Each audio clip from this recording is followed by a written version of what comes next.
Para o SBT, até o momento está muito ruim, tá? E aí nós precisamos separar o comentário. Quem vai lançar um canal de jornalismo nesse país e não vai chamar o presidente da República, Luiz Henrique Renato Bahia? Quem? Quem não vai chamar ministros de Estado para se fazer presente? Quem? Qualquer grande veículo de comunicação que se chamar, que foi inaugurado, vai chamar as autoridades.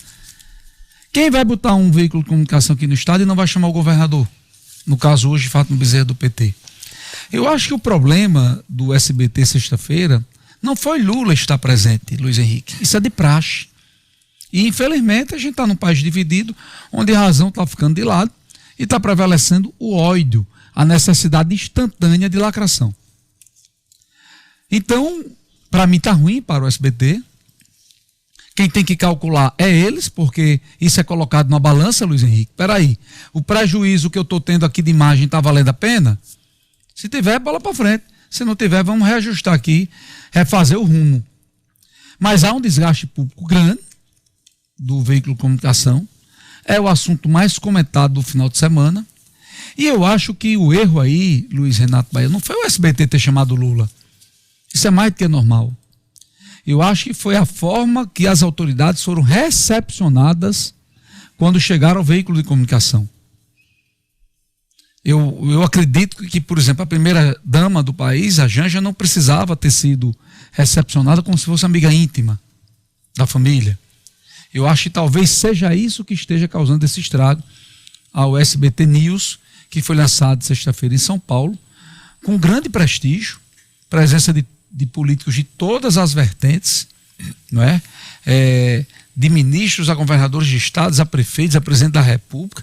E aí teve também um fator inesperado, que quem discursou e ia discursar era o ministro do SF, Alexandre Moraes, e discursou no dia que a lei Magnitsky foi revogada.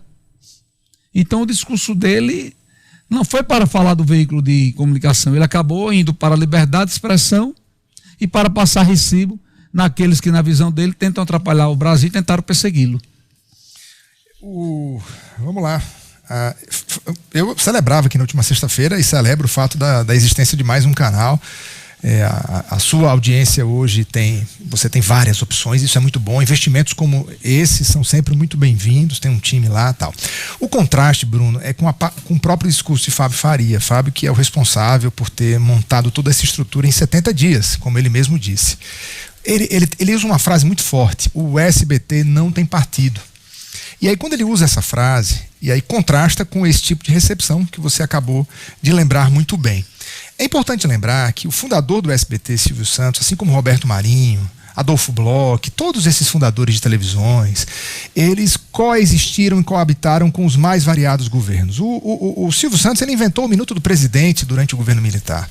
Silvio Santos, ele, quando teve desafios com o seu Banco Pan-Americano, que já não pertence mais a ele, foi a um governo que inclusive era do Partido dos Trabalhadores. Silvio Santos, quando teve que aumentar todos os governos, precisa contrastar, precisa se relacionar. E aí tem um detalhe importante: todo mundo perguntou por que os Bolsonaros não estavam presentes. Você me revelou aqui antes do programa começar que todos foram convidados, mas não estavam presentes.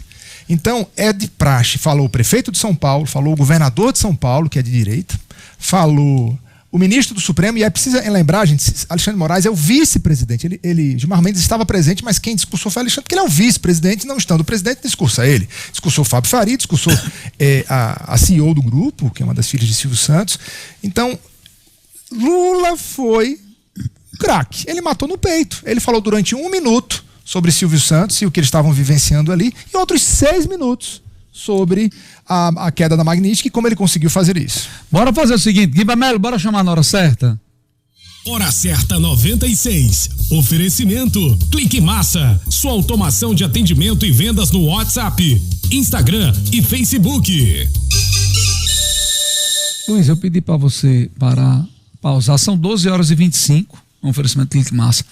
Eu pedi para você pausar o seu comentário, porque Lula, há 4 meses atrás, Lula estava beirando os 60% de reprovação. Vou falar com muita calma para que todas as pessoas consigam compreender o que eu vou dizer. tirem a emoção da sala. Lula beirava ali os 60% de reprovação, flutuava entre 53,8% a 58,9% em todos os institutos de pesquisas como reprovado. Reprovado. A aprovação da gestão Lula, que chegou a ser, em 2023, de mais de 50%, a aprovação do governo Lula flutuava entre 36%, 37% a 32% de aprovação, Luiz. A direita já estava comemorando e os partidos começavam a abandonar o governo Lula. Políticos abandonando governos estaduais, surgindo candidatos a governadores, candidatos a senadores. O nome do senador Rogério Maringuinho do Rio Grande do Norte sendo, inclusive, alçado a uma possível candidatura a vice-presidente ou até presidente, representante. Bolsonaro ainda não estava nem com a tornozeleira em casa, preso. E Lula extremamente rejeitado. Crises em todos os cantos, principalmente de honestidade, de cuidado com o dinheiro público, com a crise do roubo dos velhinhos do INSS, de bilhões de reais. As estatais, todas quebradas, todas. Os Correios não têm dinheiro hoje para pagar a quinzena. A Petrobras hoje, os petroleiros entrando em greve, no dia de hoje. E Eduardo Bolsonaro, com outro maluco que ganha rios de dinheiro nos Estados Unidos, lacrando, que é o Paulo Figueiredo, milhões de dólares ele ganha lá, nos Estados Unidos, fazendo esse tipo de lacração, inventaram de se empoderar, sem ter a força para isto, mas porque tinha relações, e trabalhar contra o Brasil. E aí vocês precisam diferenciar, porque eu sei que Bolsonaro foi perseguido, mas ninguém vai conseguir resolver desigualdade com desigualdade. A história não mostra isso. Não mostra. A história não mostra que ninguém conseguiu vencer trabalhando contra a sua própria nação.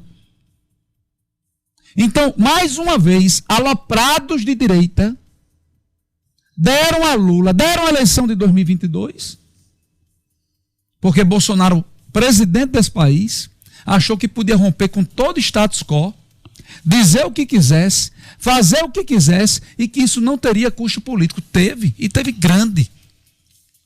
E na campanha, quando está se recuperando, dois aloprados, Carla Zambelli e Roberto Jefferson, botaram tudo a perder. Descondenaram o Lula, tiraram o Lula da cadeia e depois deram a eleição ao Lula. Quando a direita está no melhor momento, os conservadores estão no melhor momento, o filho de Jair Bolsonaro, com mais outros aloprados, criam essa babaquice, se empoderam, e Donald Trump, que não estava vendo nada de Bolsonaro, não estava vendo nada de Eduardo Bolsonaro, o que interessa para Donald Trump são os interesses americanos, e se tiver financeiros, então, papai, saia da frente. É só você assistir a série sobre Trump e ler o livro sobre a vida dele. E nunca nenhum presidente americano vai jogar contra a nação.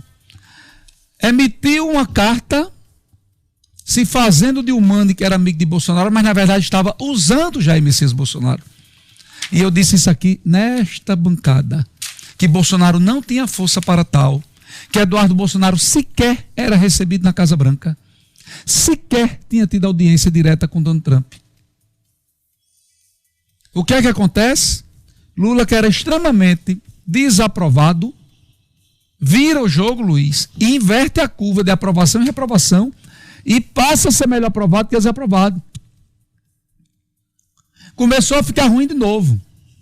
Congresso inconsistente, derrotas uma atrás da outra na Câmara de Deputados, o falatório de novo caindo no vazio de Lula, o governo não entrega, as contas públicas desajustadas, começa a cair de novo o governo.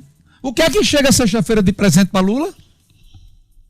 O que é que chega sexta-feira de presente para Lula? A revogação da lei Magnitsky. Resultado: conseguiu reverter as tarifas e agora conseguiu reverter a lei Magnitsky para aquele que está protegendo ele, que no caso é o judiciário brasileiro, principalmente lê-se o ministro Alexandre de Moraes. Lula teve sexta-feira, não ia discursar no SBT News, aproveitou, amigo. Aproveitou a cobertura da imprensa brasileira toda. Estava feliz como há muitos dias não se encontrava. Colocou gente nas ruas do Brasil toda, muito mais que a turma esperava. E acharam esse apêndice agora de botarem artistas para fazer show de graça pelo Brasil afora, como no Rio de Janeiro. Quem não vai? Você acha que todo mundo que estava no Rio de Janeiro é de esquerda ontem? Mas queria assistir Caetano Veloso, Chico Buarque, Paulinho da Viola. A filha lá da Fernanda Montenegro, a Fernanda Torres, subir no trio elétrico, discursar 5 minutos e dizer o seguinte: Renato Bahia e Luiz Henrique, estamos aqui para protestar contra a queimada da Amazônia. Em que país essa senhora vive? A devastação da Amazônia. Que país a senhora vive, Fernanda Torres? Pega os números da Amazônia dos últimos 3 anos, dos últimos 30 meses. Dizer que estava ali para protestar contra a desigualdade social. Em que país a senhora vive? O PT está no governo desse país nos últimos 17 anos, dos 24. Diminui o quê a desigualdade no Brasil? Diminui o quê nos últimos 30 meses, Fernando Torres? Pessoas. Esse caso da Paula Lavigne com o Wagner Moura, dessa crise, tomaram o Ministério da Cultura de assalto, meu amigo. Indicações de artistas, ocupações de espaço, lobbies de artistas ligados à esquerda. É só ver os áudios publicados na Folha de São Paulo, reproduzido no blog do BG, da crise gerada pelo vídeo que Wagner Moura foi reclamando de mais uma taxa para os streams brasileiros, do aumento da alíquota do imposto. O Randolfo Rodrigues, indignado, manda áudio para Paula Lavigne, que se externa o áudio, ele reclamando da bola nas costas, que estava fazendo uma coisa a pedido dela e dos artistas e estava sendo agora ocupado pelo Wagner Moura, porque o indicado pelo Ministério, por ele, a pedido da Paula Lavigne e casada com Caetano Veloso, simplesmente tinha procurado Wagner Moura para dizer o que estava acontecendo no Ministério da Cultura. Todos esses artistas contemplados, Luiz, contemplados, e eu falar aqui que são contemplados não quer dizer que são desonestos ou que fizeram errado, mas extremamente contemplados com verbas públicas para seus filmes, para suas peças teatrais e para os seus shows. E através desses áudios, mostrando que fazem lobby e que têm interesses financeiros pesados em ocupar esses espaços, ao ponto de se criar imagem pública. Então Lula teve nos últimos 4, 5 dias, Luiz, a tempestade perfeita de novo para ele, e contra a direita e contra os conservadores. E o pior é ver depois os discursos, a rearrumação de discurso de Eduardo Bolsonaro, de Flávio Bolsonaro. Fez certo, foi o Nicolas, que o Alan dos Santos foi passar Recife para ele chamou o Alan Santos de bosta. Muito bem, Nicolas, é um estrumo mesmo aquele Alan dos Santos, entendeu? É um peido, vou nem dizer. Então assim, o povo de direita, esses extremistas, ficam tudo puto comigo, aconteceu o que eu disse que ia acontecer, e vai acontecer mais se continuarem se comportando feito imbecil, entendeu? Só com a faca no pescoço, sem ter um palmo, rapaz, de reflexão e do que pode acontecer através dessas ações que eles fazem.